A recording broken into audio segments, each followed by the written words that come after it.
ময়মনসিংহে চলছে Mymensingh premier league বা এমপিএল, যেখানে ফাইনালে লড়ছে ময়মনসিংহ থান্ডার্স ও রাইডার্স। সেখানে আছেন সহকর্মী হোসেন শাহিদ, সরাসরি যাচ্ছি তার কাছে। শাহিদ, সব মিলিয়ে মানুষের উপস্থিতি তো বেশ দেখতে পাচ্ছি, পতাকা এবং সম্ভবত ভুবুজেলা বা অন্যান্য বাসিনী উপস্থিত হয়েছেন তারা এই করোনার মধ্যেও। আগ্রহ তো বোঝাই যাচ্ছে। ম্যাচের কি অবস্থা? আসলে ময়মনসিংহ মাঠ যেন সেই পুরাতন রূপটি ফিরে পেয়েছে।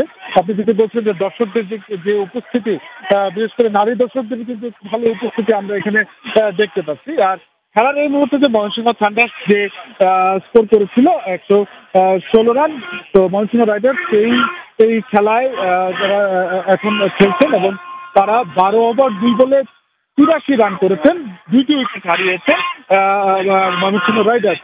তো ময়মনসিংহ রাইডার্সের জয়ের সম্ভাবনা দেখছেন যারা দেখতে পাচ্ছেন তারা, এবং তারা খুব উৎসাহিত। আপনি হয়তো দেখতে পাচ্ছেন যে ময়মনসিংহ আইন শৃঙ্খলা বাহিনী তারা কিন্তু এই ভিড় সামলাতে হিমশিম খাচ্ছেন এবং অনেকেই আশপাশে যাচ্ছে, বড় উচিত ডালা নিয়ে উঠে কিন্তু তারা এই খেলাগুলো দেখছেন।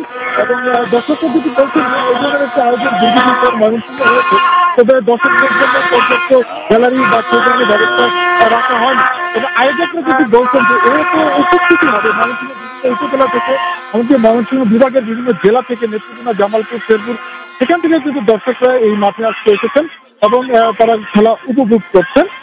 তো খেলা চলছে, কিছুক্ষণের মধ্যেই খেলা শেষ হয়ে যাবে। নতুন যে ফরম্যাট 100 বলের খেলা, তখনই জয়ী হচ্ছেন এবং তারপরে যে আনন্দ দর্শকদের দিয়ে সেটি আমরা আপনাদেরকে জানাতে পারবো। শুভ্র, ধন্যবাদ।